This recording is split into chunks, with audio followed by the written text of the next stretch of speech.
सुना करें। श्रोता वक्ता ज्ञान निधि कथा राम के गुण। जब श्रोता और वक्ता का मन एक होता है तब जाकर ज्ञान की धारा प्रवाहित होती है।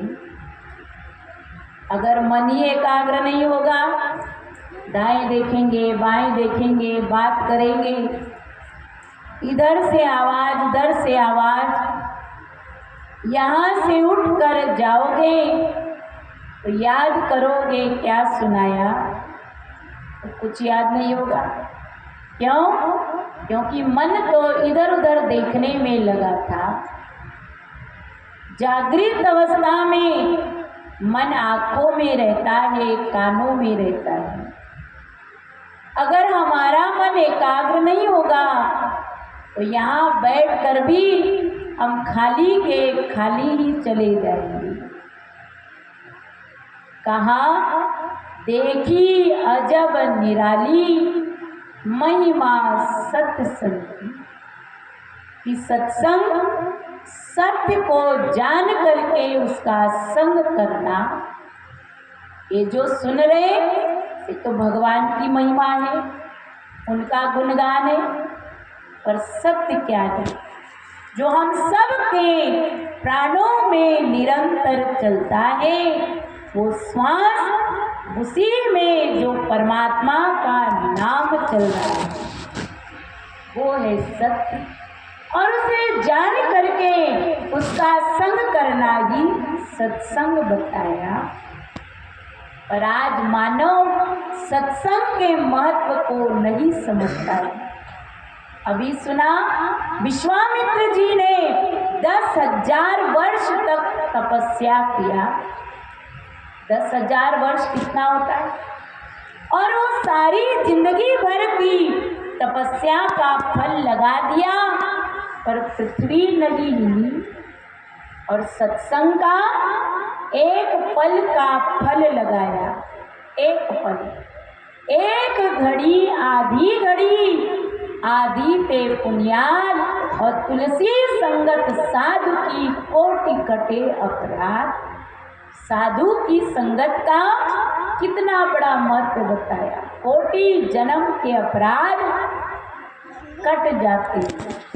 आप कहेंगे हमने तो कोई अपराध नहीं किया, हमने तो कोई पाप नहीं किया, पर मानो हर समय पुण्य अर्जित करता है, हर समय पाप इकट्ठा करता है।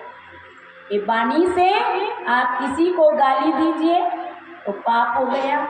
आप गलत चीज देखेंगे, आंखों से पाप हो गया।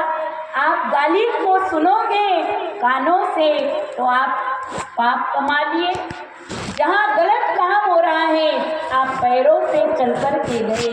आपने किसी जुआरी शराबी को धन दे दिया तो धन से भी पाप हुआ, हाथ से भी पाप। और इसी शरीर के द्वारा रोम रोम से पुण्य अर्जित होता है।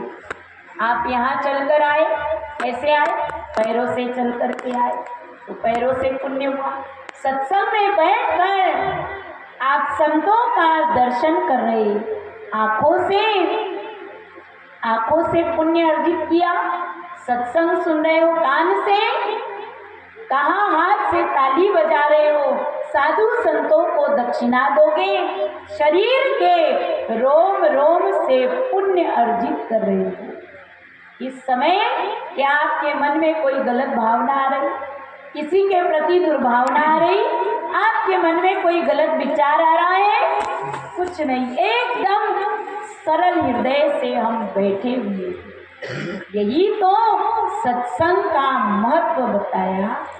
और आज आप देखिए समाज के अंदर कितनी कुरीतियां फैल गई, कितना भ्रष्टाचार, कितना अत्याचार,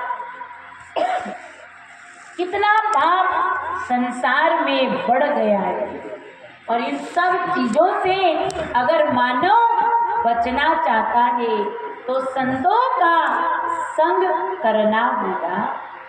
कहा सत्संग उत्तम तीर्थ भाई।